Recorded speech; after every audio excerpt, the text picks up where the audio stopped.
Elon Musk's Starlink app that allows people access to a satellite-based internet service becomes the most downloaded in Ukraine. Whoa. The most downloaded app in Ukraine? For now, yes. Starlink app has become the most downloaded app in Ukraine. New data shows Elon Musk technology allows people to access satellite-based internet service. SpaceX CEO delivered terminals for service to the war-torn country last month. Figures show how app has now been downloaded 100,000 times in Ukraine.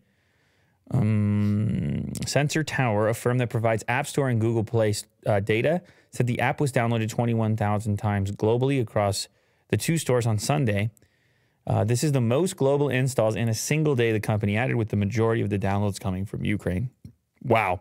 This really highlights the potential of satellite-based internet and how fast implementation, but also, I mean, there's obviously been work in the background and the satellites have to be there, but also how it's kind of untouchable, how everything can be destroyed on the ground, and how if you want to destroy communications, you basically have to do Star Wars now. In space. You basically have to have space war. Well, I guess they do need the Starlink satellite on the ground. The receiver. The receiver, yeah. Yeah. No, they need the receiver, and they can destroy those things. But it's portable. Yeah, but again, you don't have to dig into the ground. And there's many more of them being served by a smaller number of satellites. It's like when they go and try to knock out communications towers, what they're really trying, it's a lot easier than trying to take everybody's phone away from them one by one. And so you can imagine some futuristic scenario in which, in order to knock out communications, countries are actually aiming at each other's satellites. Space war. But of course, we're definitely not there yet, because this is a relatively recent development, this idea in general. I know in certain regions, Google used to goof around with such things. They were talking about putting hot air balloons up there. I don't know if you remember that moonshot scenario where they wanted to just float balloons over regions that had no connectivity.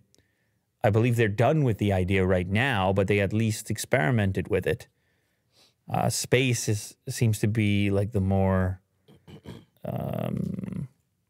effective solution at the moment. Much more costly, obviously. And who knows what happens eventually up there. I mean, I know you got a lot of space. But this highlights the importance of it. Alternative connectivity and access to information in a time where you really kind of need it. You really kind of need access and flow of some kind of information, or else you might be at a severe disadvantage from a tactical perspective, or, well, even from an emotional perspective. You can't reach people, you get really isolated really fast. But I didn't know it was to that extent, and I didn't know we were talking about that level of volume. So yeah, shout out. Quite a few downloads.